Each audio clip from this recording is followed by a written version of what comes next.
자, 다니엘서 9장 두 번째 시간입니다. 20절부터 마지막까지 봅니다. 가브리엘이 환상을 설명해 줍니다. 자, 이게 사람들은 뭐 난해구다 이렇게 불러요. 이 날짜 계산이 안 된다. 도대체 무슨 말인지 모르겠다. 근데 아까 얘기했던 그 금식기도 끝에 국가와 민족을 돌려보내주세요. 70년 다 찼잖아요. 근데 그거 하나님이 들으시고 역사를 해주셨어요. 근데 갑자기 이 묵시 예언을 주세요. 이게 우리는 뭔지 몰라요. 근데 이걸 이해하는 기본적인 방법은 다니엘이 무슨 기도를 했고 그 기도 끝에 온 응답이기 때문에 연결해서 생각해야 되는데, 그겁니다. 지금 이거의 핵심은 한마디로 요약을 하면 다니엘은 민족의 회복을 기도했잖아요. 포로에서 돌아가는 것만 기도했잖아요. 근데 하나님은 포로에서 돌아갈 거고 구원자 메시아가 올 거다. 메시아가 오는데 메시아가 구속을 이루려면 죽어야 되고 부활해야 되고 최후 심판까지의 일까지, 그러니까 하나님이 또 쫙 풀어주신 거야. 이 환상이 전부 다 같은 얘기의 흐름이라 그랬잖아요. 다음 세대에서부터 종말까지를 계속 얘기한다 그랬잖아요. 이게 또 그래요. 자, 봅시다. 내가 이같이 말하여 기도하며 내 죄와 내 백성 이스라엘의 죄를 자복하고 내 하나님의 거룩한 산을 위하여 내 하나님 여호와 앞에 간구할 때에, 자, 이 내 하나님 여호와 앞에 간구할 때에, 이거는 어떤 뜻이냐면 간절한 기도를 하나님 앞에 직접 가져다 드린다라는 뜻이에요. 직접 가지고 간다. 이 뉘앙스가 그래요. 뉘앙스가. 그럼 이거는 간곡함을 얘기하는 거예요. 기도 들고 내가 쫓아갈 때 그 얘기야. 얼마나 간절히 기도했으면. 근데 그때 가브리엘이 날아왔습니다. 자, 그 사람은 하나님의 종이라는 뜻이에요. 사람이라는 뜻이 아니고 하나님의 종. 여기 뭐 영어로 맨 이런 걸 안 썼어요. 그러면은 이건 종이란 뜻이에요. 가브리엘이 저번에도 12년 전에도 와가지고 응답을 줬어요. 12년 지났어요. 그때부터. 저녁 제사 드릴 때쯤에 밑줄 자. 지금 저녁 제사를 지냈을까 못 지냈을까? 이건 시간의 의미지 제사를 지냈다라는 뜻은 아닙니다. 뭐 포로인데 어떻게 제사를 지내요? 그러니까 이거는 정기적 기도 시간 이런 뜻이에요. 실제로 예루살렘에서는 오후 3시에서 4시까지 저녁 봉헌 전제 부어드리는 거, 전제를 드립니다. 근데 그 시간에 제사는 못 지내니까 다니엘은 뭐 했다? 기도했다. 하나님 뭐 제사 안 지내고 기도만 해도 기쁘게 받으셨으니까 가브리엘을 보냈죠. 22절, 내게 가르치며 내게 말하여 이르되, 새로운 예언을 지금 전달하기 위해서 왔는데 여기 가르치다라는 거는 깨우쳐 준다라는 뜻이에요. 깨우쳐 준다.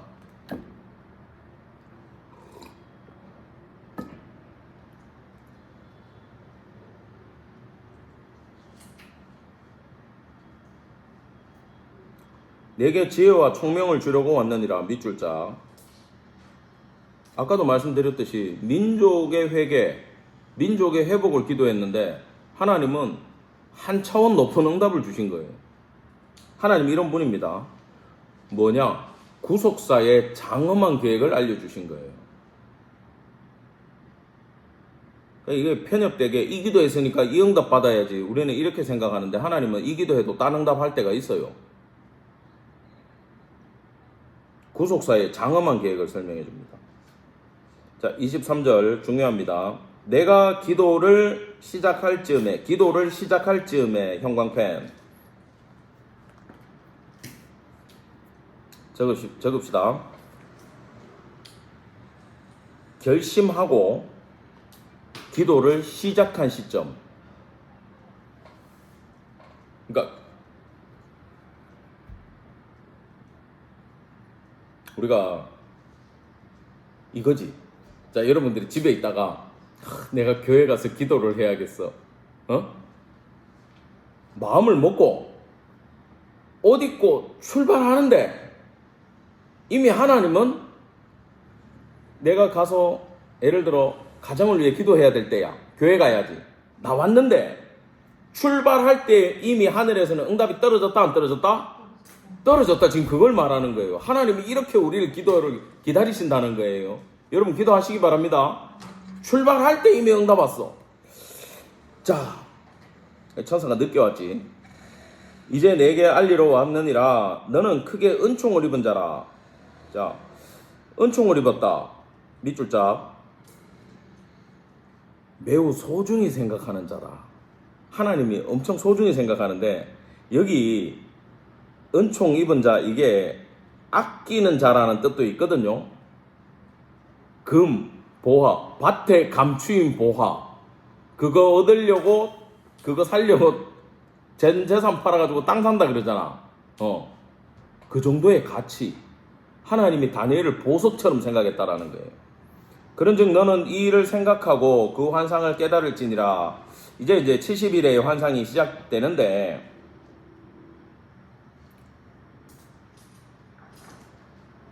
먼저 참고로 이제 70일에가 뭐냐 이거부터는 좀 이따 설명을 해주고, 여러분 형광펜 들고 한 번 더 칩시다.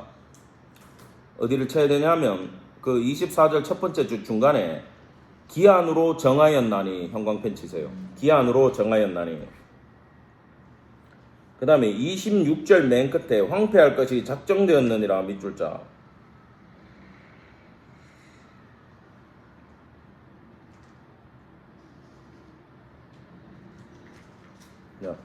정하고 작정되었다 이거잖아요. 중요한 건 이 연도만 따지시면 안 돼요.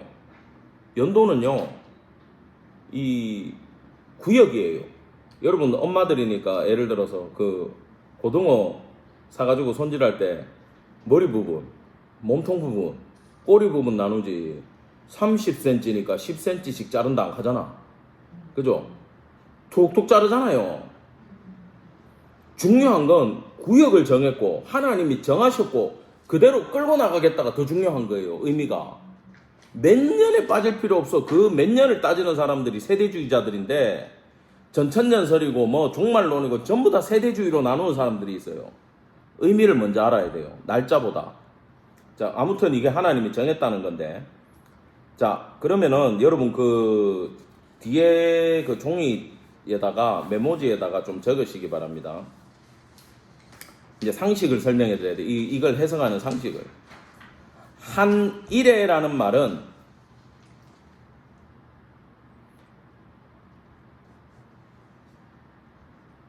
7년 이렇게 적어놔봐요. 왜냐하면 그 다니엘서의 한일에가 7년이더라고. 그 느부갓네살 왕 보니까. 그러면 70일에는 1회가 7이라 그랬잖아. 그럼 70이잖아. 70이 7번 아니면 7이 70번이란 뜻이야. 곱해야 되겠죠. 7 곱하기 70은 490. 그럼 70일에는 몇 년?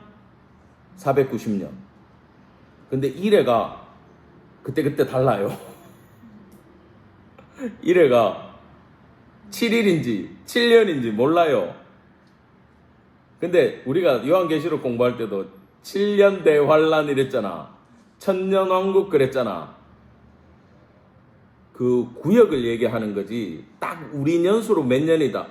앞에도 날짜 안 맞아가지고 보니까 음력이더라 이거잖아. 달라요 다. 가브리엘이 지금 70일에 490년을 몇 등분 해갖고 얘기하냐면 3등분 해가지고 얘기합니다. 첫 번째는 7일에가 나와요. 그죠? 좀 이따 봅시다. 메모만 하세요. 7일에. 그러면 7일에는 7 곱하기 7이죠. 몇 년? 49년.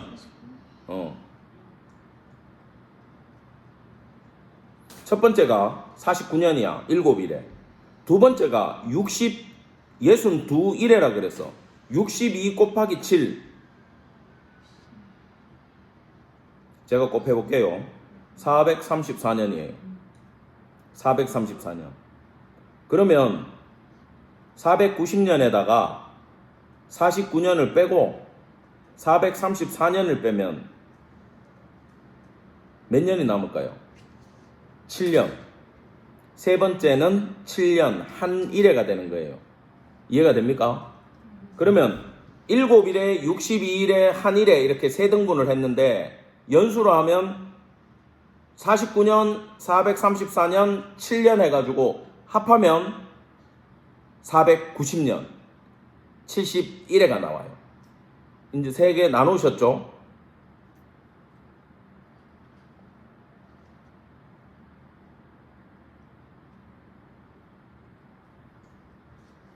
그러면 이거부터 먼저 설명을 드리면 예루살렘이 중건하기 시작해가지고 완성될 때까지 느헤미야서 2장 1절에서 3절에 나오는 느헤미야가 내 좀 돌아가게 해주세요 해가지고 성이 황폐하게 되었습니다 막 그러잖아. 묘실이 박살이 났습니다 그러잖아. 그게 몇 년 만에 완성되냐 하면은, 자, 성이 완성되려고 하면요, 궁궐이 있어야 되고, 그 다음에 성벽이 있어야 되고, 무덤이 있어야 돼요. 조상들의 무덤, 종묘라 그러죠. 종묘가 있어야 돼요. 이 세 개가 회복될 때까지 실제로 49년이 걸렸어요. 그러면 그게 몇 일이에요? 7일이잖아. 그럼 첫 번째 단락은 예루살렘 성이 회복되는 기간을 말하는 거야. 자, 이제 돌아가라 해가지고 느헤미야가 가서 일을 제대로 시작할 때부터 끝 할 때까지가 7일회가 지났어. 49년이 지났어. 그 다음에 이 7일회 다음에 고등어 두 번째 동가리 62일회가 지나야 될 거 아니에요? 그러면 이게 434년인데 434년 이후에 누가 오시냐면 예수님이 왔어요. 그 신구약 중간기 400년 건너뛴다 그랬잖아. 성경에 없어. 거기에 어떤 역사들이 있어요? 페르시아 다음에 성경에는 페르시아 역사까지 기록되어 있고 헬라, 뭐 카산드라, 뭐 셀류크스 왕조 얘기 있고 알렉산더 죽고 나서 그 얘기는 전부 다 중간기야. 로마가 일어나는 것까지 다 중간기야. 안티오쿠스 에피파네스 다 중간기야. 성경에 없어. 그 다음에 로마 때 예수님이 오시잖아요. 그 기간 신구약 중간기가 얼마냐? 434년. 두 번째 동가리 고등어 몸통. 오케이? 그 다음에 이 마지막 한일에 고등어 꼬리, 이게 예수님이 돌아가시고 나서 AD 70년에 로마 티투스에 의해 가지고 예루살렘이 멸망당하고 나서부터 예수님 다시 오실 때까지가 놀랍게도 성경은 한일회로밖에 안 봐요.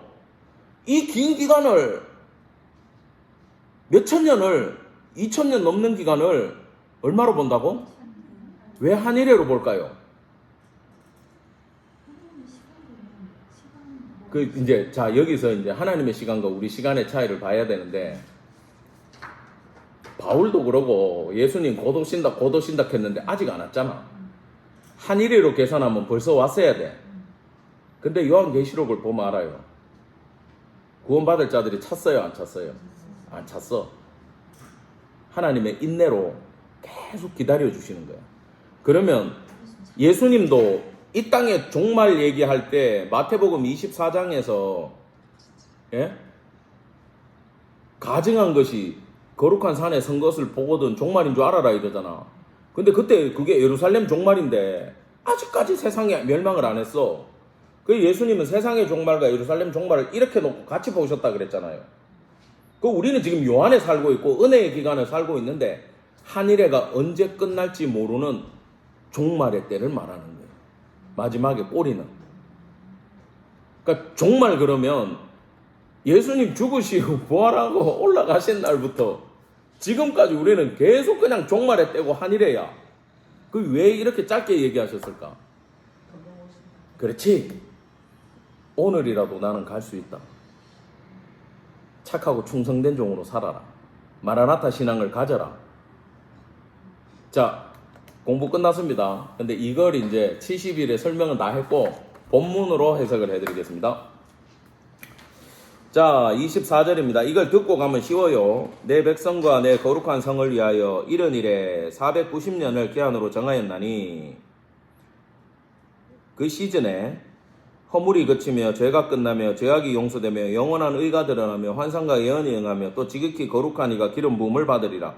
자, 기름 부음을 받다. 헬라어 그리스도, 히브리어 메시아. 왕과 제사장과 선지자에게만 기름을 붓는데 왕, 제사장, 선지자의 모든 자격으로 그리스도란 이름으로 메시아란 자격으로 오신 분이 누구다? 예수님. 그러니까 70일의 기간 안에 누가 오신다? 예수님이 오시는 거예요. 자, 근데 예수님이 언제 오시느냐? 25절. 그러므로 너는 깨달아 알지니라.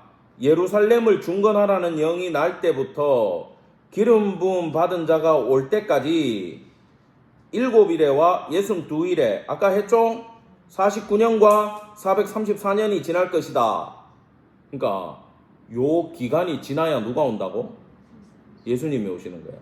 처음에 7일에는 예루살렘이 49년 동안 중건되는 때를 말하고 그 이후부터 예수님 오실 때까지 신구약 중간기가 434년 62일에가 지나야 예수님이 오셔가지고 진짜 성전이 누구예요? 예수님이잖아요. 이걸 중건하고 길이 만들어지잖아. 바울의 복음 전도의 길, 거리가 세워지잖아요. 그 다음에 26절 62일 후에 기름 부음 받은 자가 끊어져 없어질 것이며 지금 고등어 첫 번째, 두 번째 끝난다는 얘기예요. 자, 그럼 이게 언제냐 하면은 연도로는 AD 70년이에요. 예루살렘 멸망. 예수님 죽고 나서 근데 이게 기름 부음 받은 자가 누구냐? 끊어져 없어지는 게 누구냐? 이거 예수님의 죽음이거든요. 왜냐하면 여기 수동태가 쓰였어. 예수님은 스스로 죽으신 거예요. 그죠? 근데 하나님에 의해서 그 역사가 이루어졌죠? 예수님이 결정했지만 하나님의 수동태로 십자가를 지신 거예요. 이거는 예수님을 말씀하는 거예요. 자, 그러면 장차 한 왕의 백성. 자, 왕이 와서 멸망시키는 게 아니라 누가 온다고? 왕의 백성이 오는 거야. 이게 역사적으로는 이렇습니다. 로마가요, 예루살렘을 침공한 게 AD 70년인데 베스파니아스 황제 때야. 로마 베스파니아스 황제. 근데 국내가 너무 불안했어. 로마가. 국내도 불안해 죽겠는데 계속 유대에서 봉기가 일어나는 거야. 아들아, 네가 가서 박살을 내라. 그 아들의 이름이 티투스야. 그 티투스가 장군으로서 예루살렘을 멸망시키려고 로마의 군대를 끌고 예루살렘으로 온 게 AD 70년이에요. 그렇기 때문에 왕이라고 얘기 안 하고 로마 황제의 백성은 원문으로 지도자라는 뜻입니다. 로마 황제의 장군, 지도자가 와서 티투스가 온 거죠. AD 70년에. 예루살렘의 성읍과 성소를 또 무너뜨리는데 그 백성은 홍수에 이슬린 바 같을 것이며 또 끝까지 전쟁이 있으리니 로마의 AD 70년에 무너지고도 얘들이 도망가가지고 거의 65년 동안 AD 135년까지 유대가 항쟁을 했어요. 항쟁을 산속에 들어가가지고 계속 전쟁이 일어나요. 그리고 홍수에 휩쓸리는 걸 로마 군대가 휩쓸고 지나가면요, 예수님이 제자들이 예수님이 막 힘든 얘기하니까 제자들이 주님 그래도 우리한테는 저 성전이 있지 않습니까? 주님 열받아가지고 돌 위에 돌 하나도 남기지 않을 거다 그랬잖아. 그거 쓸어버리는 거, 그걸 말하는 거예요 이게.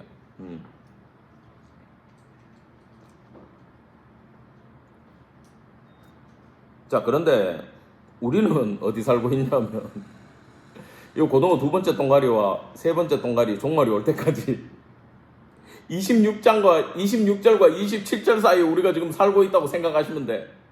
우리는 어디 들어있다고? AD 70년에 무너지고 나가지고 지금 거의 2000년 지났는데, 그러면 이 마지막에 27절에 이래 돼 있죠. 한 일해 동안 언약 이래 돼 있죠. 마지막 동가리 여기 나오죠. 그러면 예수님 돌아가시고 나가지고 예수님 다시 오실 때까지를 한 일해로 보는 거고, 이게 적으세요. 이거를 이렇게 불러요.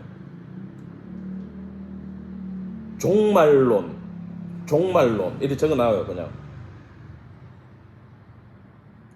이 마지막 때를 이론으로 학자들이 종말론이라 그러는데, 이 종말론이 뭐냐면 예수님 가고 나서 예루살렘 멸망 때부터 이 세상 멸망할 때까지, 참고로 마태복음 24장에 나오는 예루살렘 멸망의 사건, 뭐 아이 벤자는 산으로 도망가고 그 얘기 있잖아.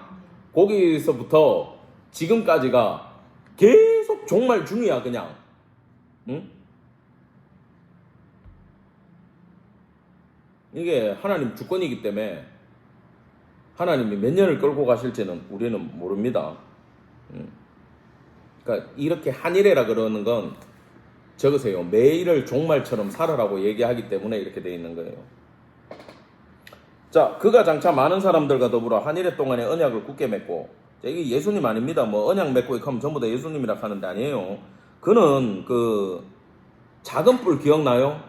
그 내짐승 얘기할 때 작은 뿔, 뭐 뿔 몇 개 뽑아버리고 나왔다는 그 작은 뿔 있죠. 적그리스도 상징. 그 작은 뿔이 그예요. 많은 사람들과 한일해 동안, 그러면 이게 7년이 아니고 기간이 있다는 뜻이죠. 언약을 굳게 맺고 이렇게 하면 또 예수님이라 해가지고 이게 헷갈리는데, 예수님의 언약은 영원한 언약이, 우리 영원히 구원하지 얼마 동안만 구원해 주는 게 아닙니다. 근데 이거는 한일해 동안만의 언약이기 때문에 예수님이 아니에요. 그가 그 일해의 절반, 뭐 3년 반이라 그러는 이 기간 동안 제사와 예물을 금지할 거다. 그러니까 적그리스도가 오면 예배를 금지시킨다 이 뜻입니다. 이해가 되죠? 제사와 예물 금지, 예배를 금지시킬 거고, 또 포악하여 가증한 것이 날개를 의지하여 설 것이며, 자, 날개를 의지해 가지고 선다고 할 때, 날개는 어떤 학자들은 이게 지성소의 날개 위에 우상의 제물을 올리는구나 라는 뜻도 있고, 로마군의 군기가 독수리 날개예요. 알죠? 로마군의 군기 휘장이 깃발 위에 달려있는 봉부터가 독수리가 날개 딱 갖고 있어. 이게 예루살렘을 침공하는 게 한 일회의 끝이라는 게 아니라 한 일회의 시작이다 이 뜻입니다. 예루살렘 멸망부터가 한 일회의 스타트다 그 뜻이에요. 그게 날개를 의지하여 설 것이며, 또 이미 정한 종말까지 진노가 황폐하게 하는 자에게 쏟아지리라. 자, 이건 뭐냐면은, 그러나 끝에는 한 일회가 끝날 때는 하나님의 최종 심판이 세상에 내려진다. 최종 심판.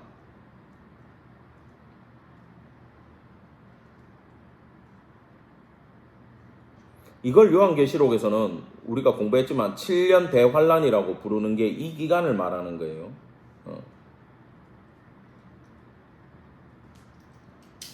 지금 그 연도 계산 다 됐죠? 49년, 434년, 7년 합해서 490년, 70일에 70일의 환상은 여러분들은 그냥 고등어 세 동가리 나눠놨다.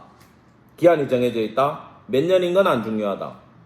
근데 처음에는 예루살렘 성의 회복, 그 다음에 예수님 오실 때까지 마지막 종말의 때로 하나님이 중요한 건 기간을 정했고 작정했고 그대로 끌고 간다.